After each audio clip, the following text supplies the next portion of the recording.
The Iyenpoor, now Ayyanapura, man-eater.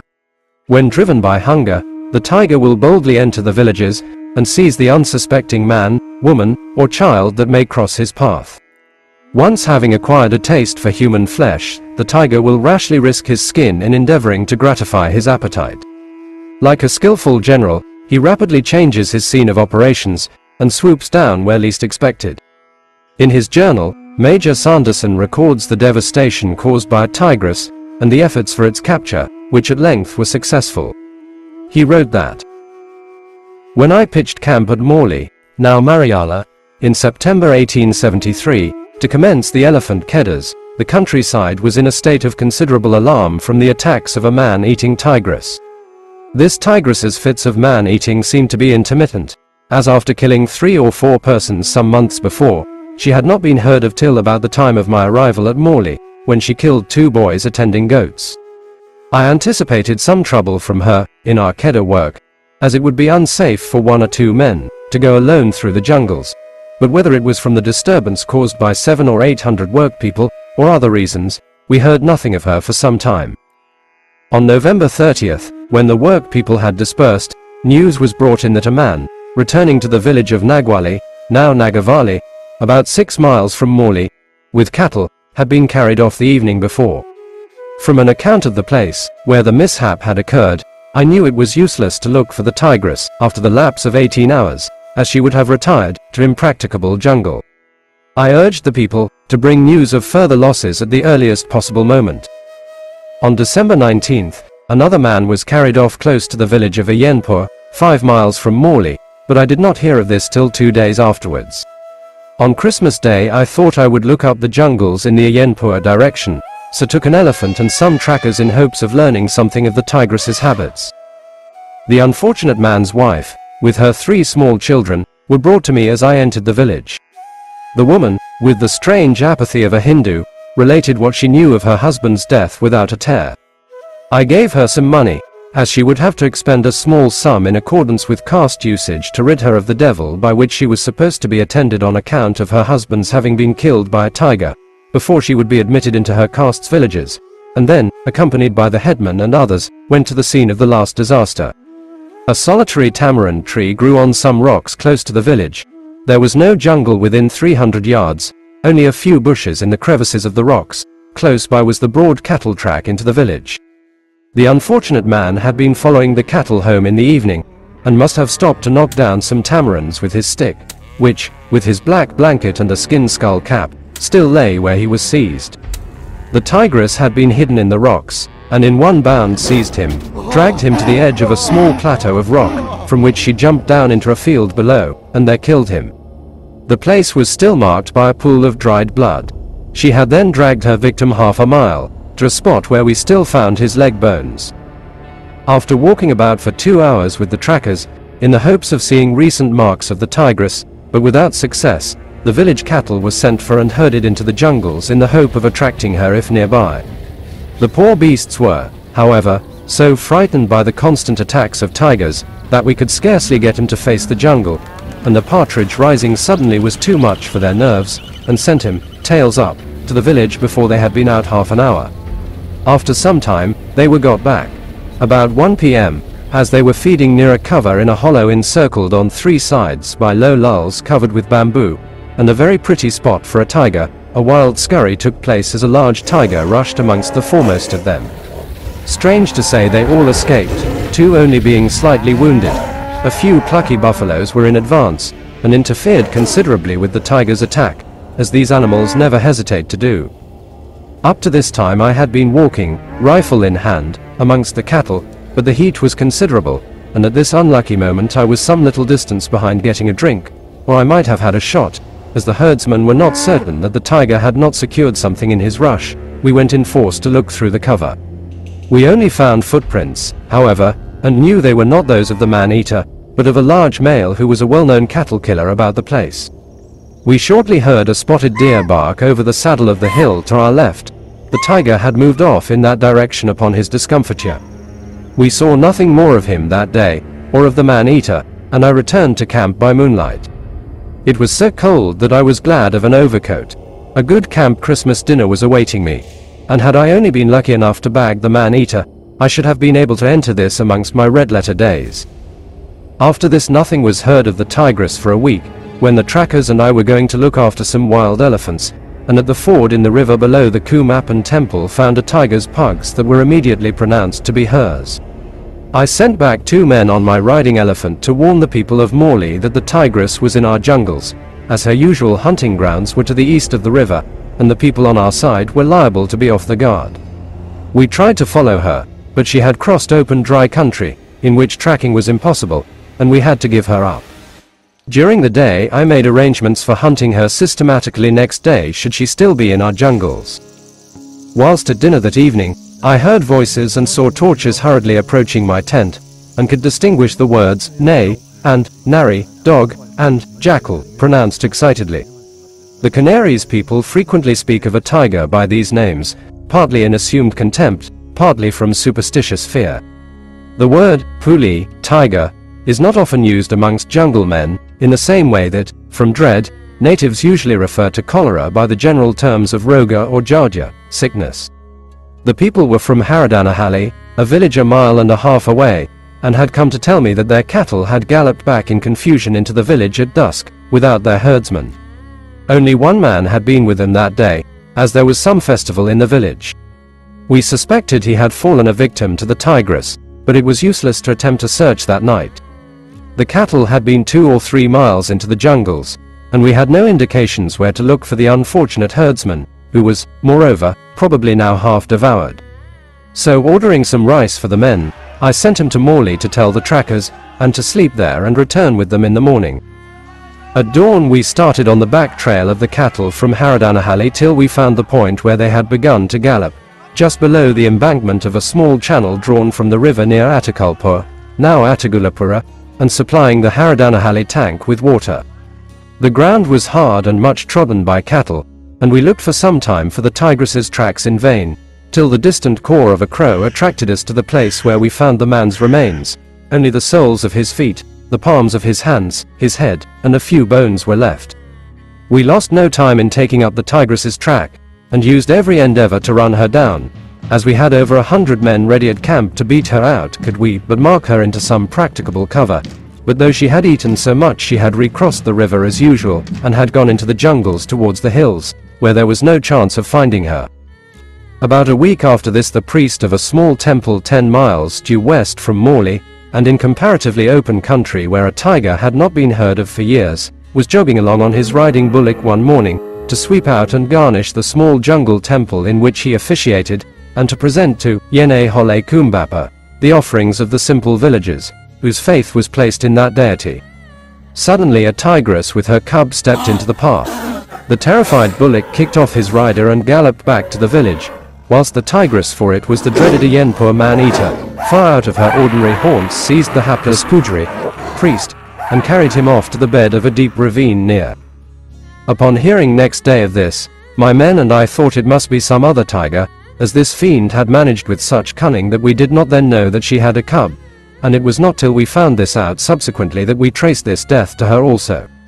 Up to this time she must have left her cub in the thick jungles along the hills, making her rapid hunting forays alone, as the cub had never been with her before, and this accounted for her invariably crossing the river and making for the hills after a raid. The absence of the tigress from the vicinity of Morley during September and October was probably caused partly by her keeping out of the way when this cub was very young. The next death was of a horrible description. Several villages of Ramasamudram, now Ramapuram, were grazing their cattle in a swampy hollow in the jungle near the temple, when the tigress pounced upon one man who was separated from the others. She in some way missed her aim at his throat, seized the shoulder, and then, either in jerking him, or by a blow, threw him up onto a thicket several feet from the ground. Here the wounded and bleeding wretch was caught by thorny creepers, whilst the tigress, as generally happens when any contretemps takes place, relinquished the attack and made off. The other men and the cattle had fled at the first alarm. The village was some distance away, and there was not time before nightfall for a party to search for the man, whose being still alive was not known. Next morning the lacerated wretch was found. In his mangled state he had been unable to release himself. He was moaning and hanging almost head downwards amongst the creepers, and he died soon after he was taken down. Before long the tigress visited my camp, but fortunately without doing any mischief. Close to my tent, my bungalow was not built then, was a large banyan tree. Every night a fire was kindled near it, and here I sat and discussed plans for work or sport with my men. One morning when the trackers came to wake me early, they found the man-eater's tracks leading down a path close to the banyan tree in question. As we thought she might still be on our side of the river, I accompanied the men to examine its vicinity, and to ascertain if she had recrossed it towards the hills. If not, we intended to hunt the different covers on its banks during the day. Upon reaching the river we walked down the sandy bed overshadowed by drooping hongai trees.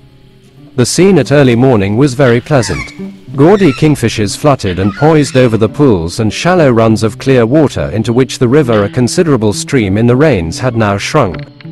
At a bend we came upon a troop of langur monkeys feeding upon some fallen fruit.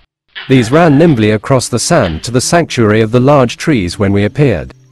In one stretch, a spotted stag and several graceful hinds were drinking at the cool stream, perchance admiring their shapely forms in nature's mirror, but for the nonce they passed unheeded.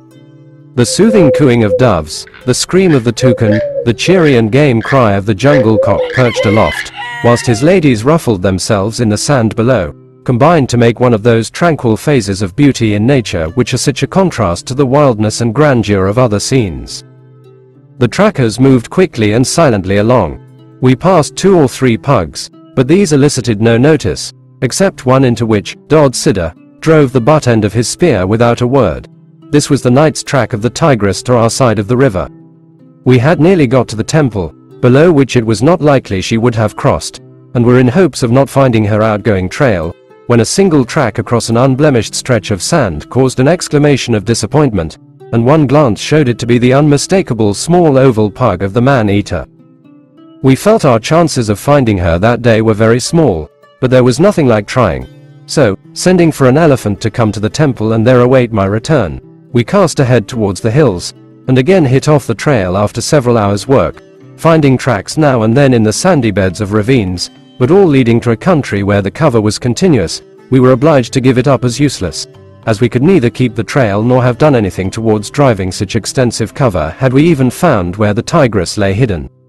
We were forced reluctantly to return, consoling ourselves with the hope of finding her in more favorable country soon, and vowing to leave no stone unturned till we bagged her. It had become quite a point of honor with the trackers. We had never been played such successful tricks before by any animal, and they said the tigress was throwing dirt into their mouths. We got back to the temple late in the afternoon. Here I found the elephant and several of my people, and a man with a note from Captain C, of the Revenue Survey, who was in camp a few miles from Morley.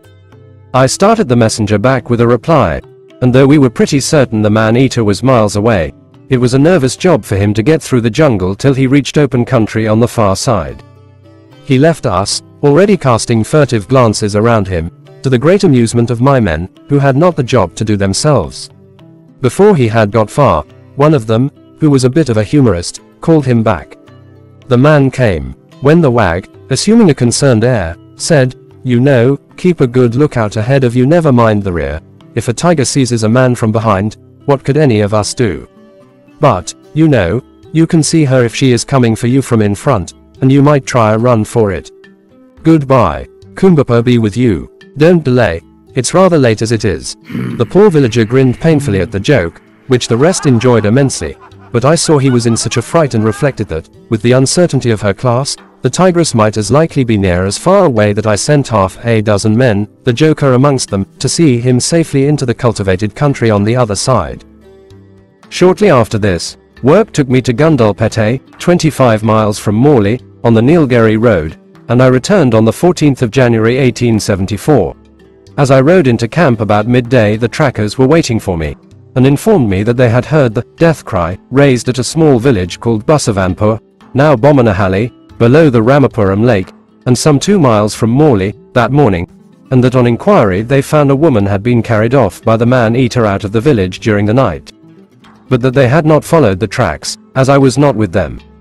Busavanpur was a small hamlet situated in the middle of open rice fields, then bare as the crop had been cut. There was no jungle to cover the man-eater's advance, and a tiger had never hitherto been heard of near the village. This attack was therefore the more unlocked for and terrifying to the villagers.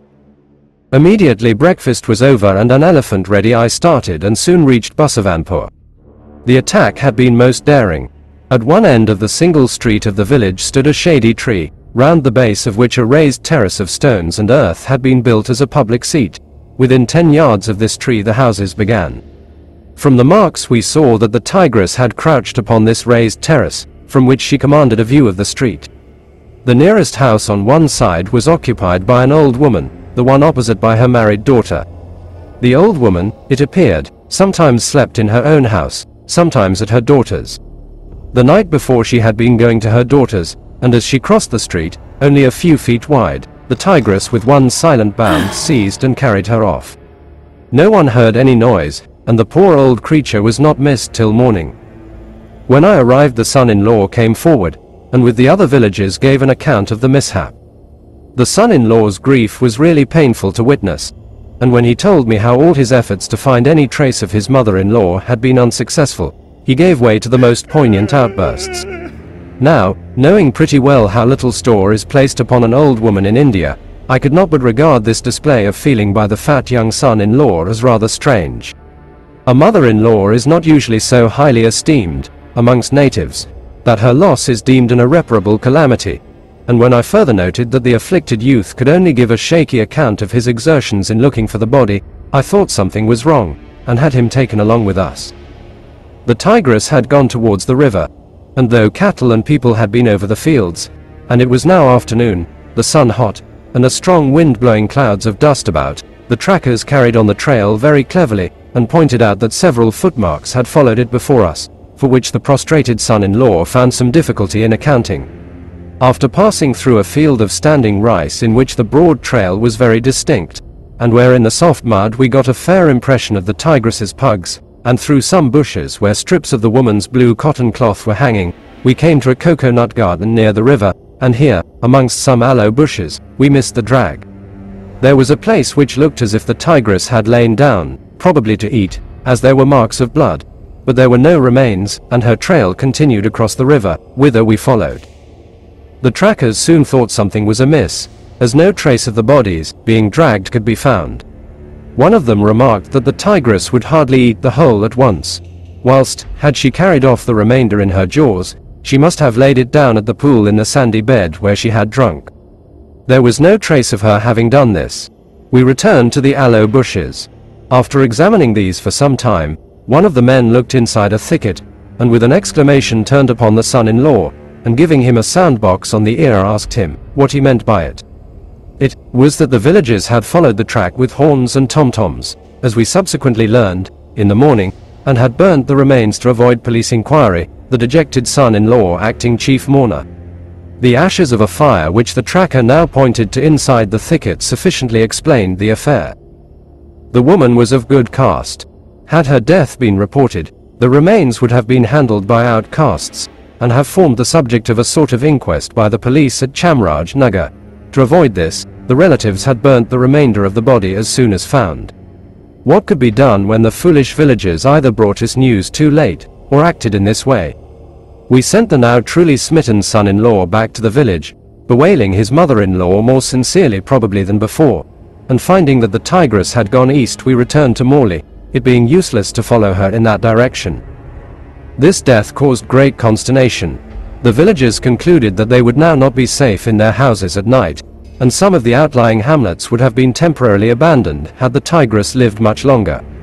But this was to be her last victim. Though our chances of killing her seemed still as remote as ever, a few more hours would end her bloody career. Next day, the 15th of January, I determined upon a more organized plan of hunting her. I arranged that Bombay Gowda and 3 trackers should go to Iyenpoor, at one end of her usual range, whilst I remained at Morley.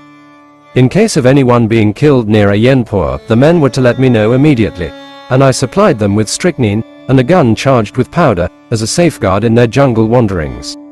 The 4 men started early in the afternoon. About an hour afterwards one of them came running back, pouring with perspiration and covered with dust. I feared some accident had happened until, he found breath to say that the party had met the tigress, and that she was then in Iyenpoor Gada, now Kokanahalli, a small hill 2 miles from camp. This hill rose to a height of about 200 feet out of a level cultivated plain. On 3 sides it was almost bare granite, a few bushes and boulders being the only cover, and the country was open all round it. On the east face there was a little more cover, and the main jungle was distant 500 yards, but between it and the hill was open ground, so that the tigress was in an isolated position. I ordered a pad elephant at once, whilst I thought over the best plan for hunting her. Such a chance as getting her into a detached hill could hardly be hoped for again, and the present situation offered a fine opportunity of extinguishing her. The only plans were to drive her out, or to watch for her return to the carcass. The first I saw would not do, as all the Morley men, the only ones amongst the villagers who would have been useful for this service, the others were too terrified, were at their fields, and time would be lost in collecting them. And though this might possibly have been effected, and the tigress have been driven out, as there was no doubt she would flee readily from a hunting party, it would be impossible for one rifle to command the entire east side of the hill, at any point of which she might break. I therefore decided to watch for her return to the carcass, and hastily securing a bottle of water and some bread, and an overcoat in case of night watching, I started. On the way the tracker told me how the party had met the tigress. They were going across open fields and saw an object moving over the bare ground which they could not at first make out, but presently discovered to be a tiger on the far side of, and partly hidden by, a bullock, which it was half dragging, half carrying towards the hill. They immediately divined it to be the man-eater, and ran shouting towards her, obliging her to drop the bullock at the foot of the hill, up which she sullenly trotted. One tracker then hastened to camp. The others remained to prevent her returning to the bullock before I arrived. I need here hardly say, except for the information of those who have had no experience of man-eating tigers, that they never refuse a bullock or other prey, if such offers, and that when opposed by man they give way at once. Their tactics in attacking man may be described in one word: surprise. And if discovered in their attempt they generally abandon it, and if the most confirmed man-eaters never lose the innate fear with which all inferior animals regard human beings, and unless they can stalk and catch an unwary cowherd or woodcutter in their own fashion, they are not to be dreaded. When the tables are turned on him, they flee as readily as other tigers. When we got near the hill, we left the elephant and joined the trackers. The only cover near the carcass was a large rock, but the wind wagged wrong for watching from that quarter. About 70 yards away in the plain was one solitary bush, not sufficiently large to hide a man. There was neither tree nor other cover within a couple of 100 yards. The situation certainly presented difficulties, and it was not easy to decide what to do. At last, I hit upon a plan, and sent the men to bring leafy branches and creepers. When these came, we walked past the bush in a body, and the branches were thrown on to make it larger. At the same time Bomme Gowda and I hid behind it, the others going on in full view from the hill. By this maneuver, should the tigress be watching, she would not perceive that we had concealed ourselves. We sat till evening. The sinking sun threw a strong light from behind us upon the granite hill, whilst in the distance the Biliga rung guns were bathed in purple light, deepening to blue in the gorges. The smoke of evening fires began to ascend from the small hamlet of Hebsor away to our left, and a thick white cloud of dust moving slowly along the riverbank towards the village marked the return homewards of the village herds. There would only be sufficient light to shoot at so long a range as 70 yards for half an hour or more, and I was beginning to fear the tigress might not return during daylight. The afternoon had been hot, and I had drunk all the water in the bottle, whilst patient Bomme Gowda, who being of good caste could not drink from my bottle, had sat with his bare back exposed to the grilling sun, watching without a movement.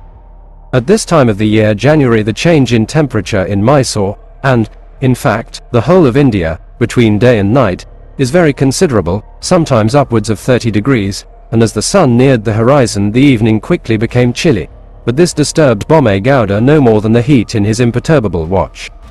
A couple of hares appeared from somewhere and gamboled in the space between us and the hill, and a peacock perched himself upon a rock, and with his spreading fan of purple and gold open to the full, turned slowly round and round, courting the admiration of a group of hens who pecked about, more intent upon their evening meal than the admiration of their vain swain. Satisfaction with himself, however, rendered him oblivious to the want of homage in his harem.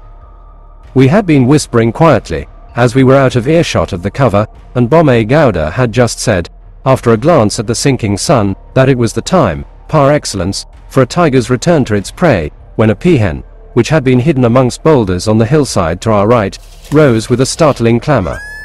This signal, as well known as unmistakable, made us glance through the leafy screen, and there we saw the man-eater, a handsome but small tigress, her color doubly rich in the light of the sinking sun, walk from behind a rock across the side of the hill, here a bare sheet of blue granite, and come downwards towards the carcass.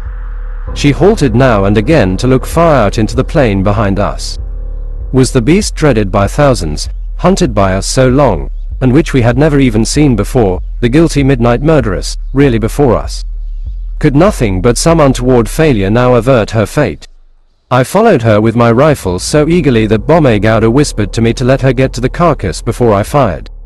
When she reached the bullock she stooped, and at the same instant I fired at her shoulder, broadside on, with my express. Bome Gowda could contain himself no longer, and jumped up before I could stop him. I did so also, but could see no tigress. It was extraordinary, certainly. We looked up the hillside, but she was not there.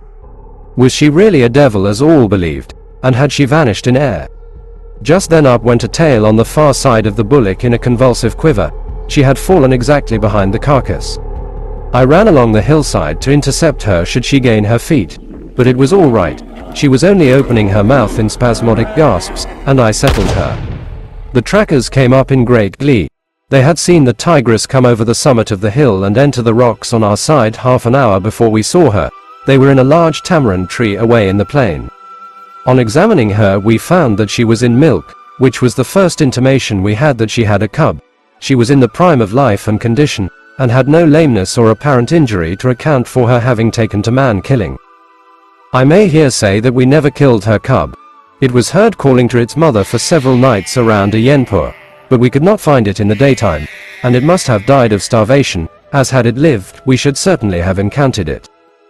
We soon had the tigress padded, after the trackers had beaten her with their slippers and abused her in dreadful terms. And as our way to Morley lay through Hebsor, a messenger started off in advance with the news, and before we had gone far, we were met by almost the whole community of Hebsor, with torches and tom-toms, and begged to parade the tigress through the village. The women and children were delighted, though half terrified, at the sight of her. They had never seen a tiger before, there being no zoological gardens handy in India except those of nature, and the creature was only known as a fearful beast which had eaten papa or mama or sons or daughters. Sundagari, the elephant, was fed with cakes, balls of sugar and rice, and plantains by the pleased housewives, and seemed to enjoy herself, though at first the torches and shouts made her rather nervous, especially as this was the first tiger she had carried. She had been a wild animal herself not long before. On the way to Morley beyond Hebsor, we entered an extensive stretch of rice fields, then dry and the crops cut, but yet on the ground, below the Kadimasamudram lake.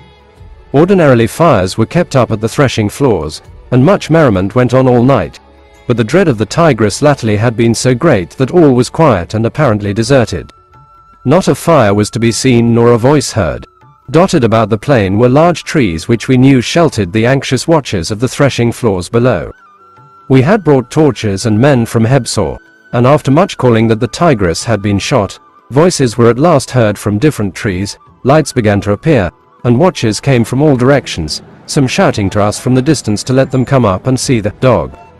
We humored them and they were delighted, all remarking what a huge tiger it was. Was there ever a small tiger to the native mind? I was struck at the quick return of everything to its old groove after this.